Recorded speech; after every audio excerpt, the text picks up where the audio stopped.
In this footage, we're witnessing the final public appearance of the legendary Steve Jobs. Just 4 months before his passing, Jobs addressed the Cupertino City Council to unveil one last ambitious project. Apple's growing like a weed. And as you know, we've always been in Cupertino. Started in a little office park and eventually got the buildings we are in now at the corner of De Anza and 280. The previous Apple campus, constructed in 1993, had outgrown its capacity. It featured buildings arranged along a circular private road called Infinite Loop, a nod to a programming term for an endlessly running code. As Apple continued to grow, they acquired more buildings in the area, leading to a chaotic mix of separate offices, far from ideal for a unified headquarters. We're renting buildings, not very good buildings either, at an ever greater radius from our campus. And we're putting people in those. And it's clear that we need to build a new campus. They acquired a prime piece of land nearby, conveniently located right on Interstate 280, a major artery through Silicon Valley. This land, formerly home to Hewlett-Packard offices, held personal significance for Jobs.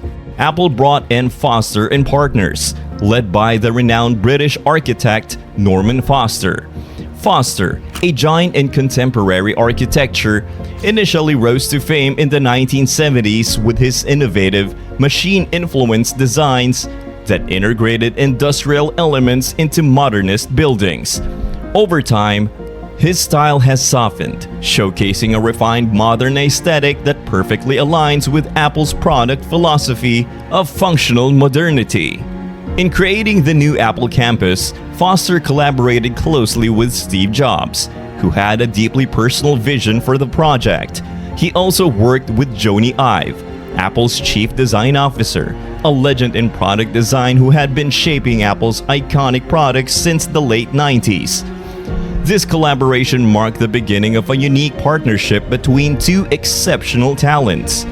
We've seen these office parks with lots of buildings, and they get pretty boring pretty fast. So we'd like to do something better than that, and I'd like to take you through what we'd like to do. And the campus we'd like to build there is one building that holds 12,000 people. The centerpiece of Apple Park is a massive, ring-shaped building, elegantly surrounded by vast parkland. This campus is not just a feat of architecture, but a hub designed to foster collaborations. The idea is simple: create spaces where employees from different departments can easily cross paths and exchange ideas. Apple Park is divided into 9 sections, each connected by light-filled atriums. This design ensured that, despite the building's enormous size, it never feels overwhelmingly large. Walkways along the outer and inner rims are lined with floor-to-ceiling glass walls, offering panoramic views and an open, airy feel. These are the largest curved glass panels ever used in a building, complemented by white canopies that provide shade and are part of the active ventilation system, bringing fresh air inside. The office space follows an open pod design, where employees can choose their desks within a large, open floor plan. This layout is inspired by co-working spaces and college campuses, aiming to boost collaboration. However, this modern working environment has its challenges. Some Apple employees, especially programmers, find it difficult to concentrate in the open pod setup. Now let's explore the central hub where employees come together, the cafeteria. This isn't your typical lunchroom. It's a vast, light-filled space that stretches from the floor to the roof, designed to be a central meeting place for everyone in the building. Massive glass doors along the outer wall can be opened to blend the indoors seamlessly with the surrounding landscape. Steve Jobs envisioned the parkland at Apple Park to reflect the natural beauty of California, the landscape he grew up around. The new campus is not only near the old one, but also close to Jobs' childhood home. where he and Steve Wozniak built the first Apple computers in 1976. Over 30 years later, Apple has grown from a garage startup to a global powerhouse, deeply embedded in the local community as one of the largest employers and the biggest taxpayer in the area.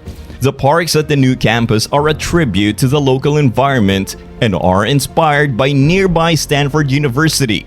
Steve Jobs wanted this landscape to celebrate the region that shaped him and his company, symbolizing Apple's profound connections to its roots. Let's continue our exploration of Apple Park by delving into its stunning landscape design. Steve Jobs had a deep appreciation for the park layout at Stanford University, crafted by Frederick Law Olmsted, the father of American landscape architecture. He was also fond of the hiking trails around the Stanford Dish. To bring his visions to life at Apple Park, Jobs enlisted the acclaimed landscape architect Laurie Olin, who immersed himself in Palo Alto for 4 months to truly understand the local environment. Olin's design for Apple Park beautifully mirrors the diverse California landscape. A wide meadow stretches from the main building, perfect for events and reminiscent of Stanford's campus parkland. 2 freestanding cafes add to the charm, while rows of over 800 fruit trees nod to the Bay Area's rich agricultural history. A man-made pond represents the vital waterways that nourish the region's greenery, symbolizing California's largest rivers that converge in the Bay Area before reaching the ocean. This landscape is a masterpiece of symbolic architecture, featuring various oak trees that create a natural, cohesive parkland connecting different parts of the campus through scenic pathways. To ensure the trees were perfectly planted, Apple brought the arborist David Muffley, who had previously worked on the Stanford Dish that Jobs admired. Accessible through specially designed tunnels lies an underground parking garage that matches the main building's meticulous attention to detail. Joni Ives' team crafted a custom signage system with information displayed in wide frames attached to the curved walls. Even the traffic lights are designed to mimic the icons from Apple's operating system, arranged horizontally. However, the underground parking wasn't sufficient for Apple's needs, so they built 2 additional parking garages at the southern end of the campus. In the top left corner of Apple Park, you'll find the Apple Park Fitness Center. On the opposite side of the park lies the Steve Jobs Theater, a venue that opens to the public during Apple's press events. Only the entrance pavilion is visible above ground, as the actual auditorium is entirely underground. This state-of-the-art theater can seat 1,000 people and is renowned for its architectural brilliance. The pavilion's roof, made of lightweight carbon fiber, is supported solely by glass, making it the largest structure in the world with such a design. Inside, a glass spiral elevator rotates so that only one door is necessary. Apple Park is a space built with no compromises, embodying an ambitious vision of collaboration. However, this radical approach led to some practical challenges. For certain teams whose needs didn't align with the open, transparent design of the main building, Apple had to construct separate facilities. These research and development buildings prioritize confidentiality and therefore deviate from the open concept design. Unlike the main ring-shaped building, the R&D buildings feature more traditional office layouts. Their roofs are filled with AC ventilation shafts instead of the solar panels that cover the rest of the campus.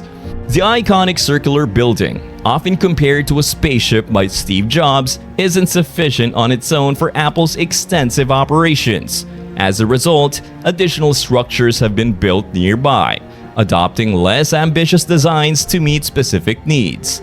Despite the magnificent central structure, Apple Park continues to expand and evolve, ensuring functionality alongside its striking aesthetics. Steve Jobs' comparison of Apple Park to a spaceship might apply to more than just its striking visual design. Apple Park represents an uncompromising vision of an isolated, self-sufficient enclave, distinctly separate from the life and challenges of the surrounding communities. Apple run its own private bus service to navigate the congested streets of Silicon Valley and even operates private medical centers in Cupertino exclusively for its employees.